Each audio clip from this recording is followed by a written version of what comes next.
Mustard Knuckle.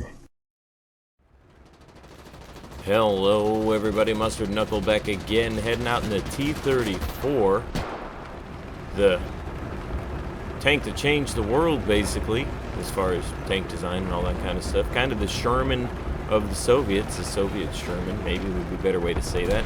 But we'll go into some gameplay, history. History is pretty much, I mean, we've covered it I think, but I'll do it again, whatever.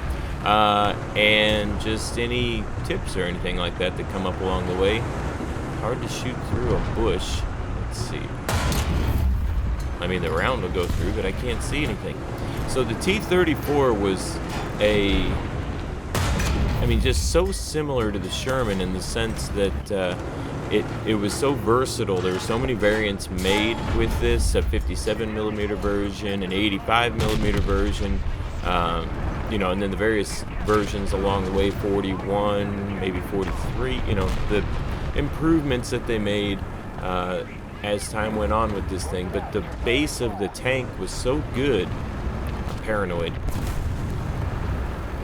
They're everywhere. I mean, look at, they're all over the place over there. Let's see if I would love to be able to get one of them.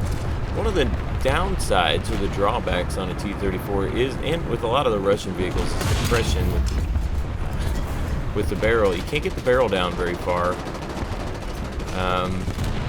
So if I was like leaned back on this hill and trying to shoot something on the other side of it, doggone it.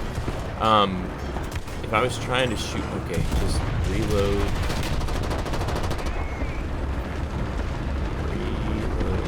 Go, and there we go. That's what I meant to do the first time. So yeah, my attention is more requested over here. This guy isn't even looking. How sad for him. Poor guy.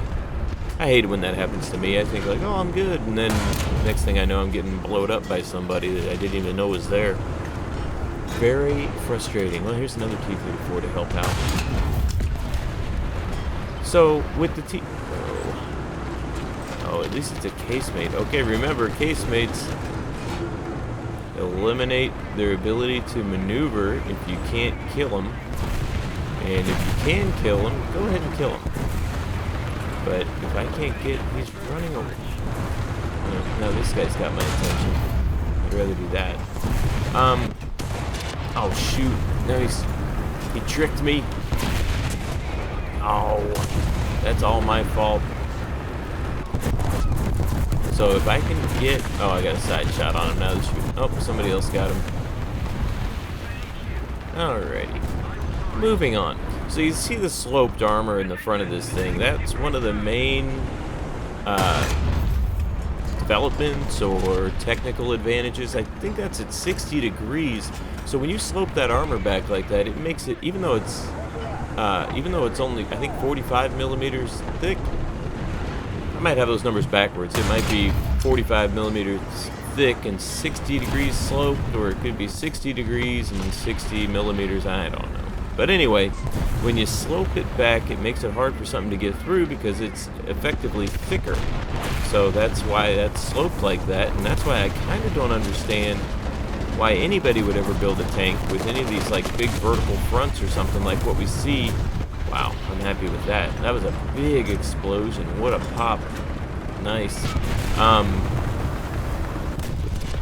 You know, some of these tanks are built with these big vertical pieces on the front, and I'm like, man, that's going to be pretty easy to get through if you have a decent shell. But, you know, I'm not a tank designer by any stretch, so I don't really, you know, nobody listens to me about how to build a tank.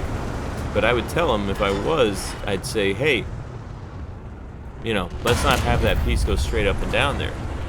Let's lay it back, and then they'd probably, you know, be like, oh, wow, yeah, you're super smart. Anyway, alright, so let's see. He's pointing at us for sure. I'm gonna stay right here, because I think... Okay, he's only got one guy left. He's gonna go up to the turret. Come on. Sometimes these rounds, sometimes these rounds are unbelievable, and then other times they, you know, aren't. Let's see, so... Get in the bomber... The T-34, though, as we all, well, most of us probably know, but if you're new to the game, you might not know. T-34 is pretty tough. It's a pretty tough vehicle to kill, especially if you're just dealing with kind of, you first get into this tier and you're trying to figure out how to do stuff to get rid of this thing. Wow, look at that. It's not easy, so there's a few things to remember. Or you could even watch a 3-minute clinic about the T-34, and that'll tell you a lot of this stuff. I think there's one about the STZ, and then there might be another one about the regular. I can't remember what all's out there, but I'm just going to put this right here. There we go, make a nice long trail of fire.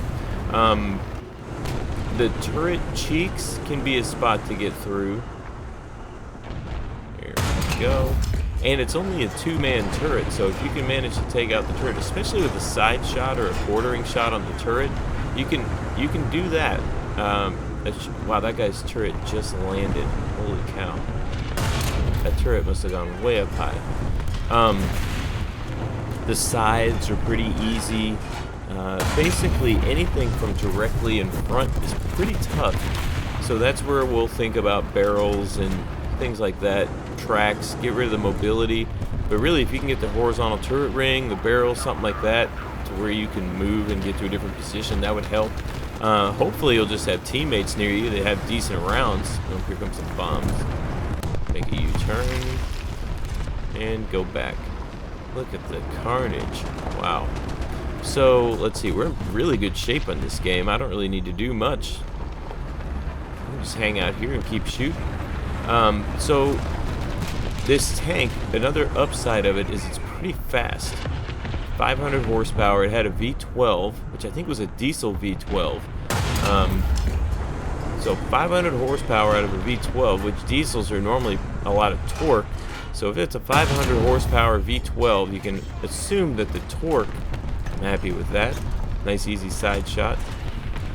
You can assume the torque is pretty high too. And when we have to run, like I think right now we should, I don't know, there's a couple guys over there, a couple teammates over there, so I don't think they need too much help. Let's see. But it helps with mobility. This thing's pretty fast, so to be as well armored as it is and be as fast as it is, it's a pretty big win-win. Especially at this tier, when you start getting into stuff that's a little bit higher tier than the shortcomings, well, I mean, I wouldn't even call them shortcomings. I'd say if it's going against something that it really wasn't going against in real life, then you're going to have trouble. But this tank is what caused this in the KV-1. Yeah, we're going. Let's go. So we'll go fast. Look at this thing. I mean, it cruises. And let's see if we can get him. Nice. So this tank in the KV-1 really altered the plans of Germany, primarily, going from the Panzers, the early Panzers, to the Panzer IV. This is what drove that development, because the early Panzers couldn't really kill one of these effectively. So they knew they needed something bigger. I love when everybody starts shooting when they know we're going to win. That's fun. So this is what drove that, this in the KV-1. So the historical implications of, that's a pretty good game, of the T-34 are very significant. And the amount of time the T-34 served, not only for the Soviets, but then, I mean, even in Iraq, in the first Gulf War, and it was all over the place. I mean, these things were everywhere because they made so many of them.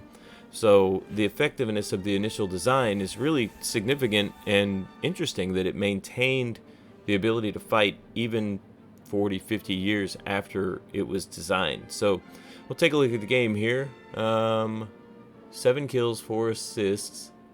That was a pretty, I'm happy with that. That's a pretty good game. And we'll take a look at the mustard method here. Let me look. No, we need to do that. Here we go. Mustard method. Let's see. 1, 2, 3, 4, 5, 6, 7, 8, 9, 10, 11 of them had 0 or 1. 4, 5 of us. So 11 to 5, we win. Good game. T-34. Hope you enjoyed the video. Thanks to all of you who have subscribed recently. Appreciate it. Hope you enjoyed the video. Good luck. Have fun. We'll see you in the next one.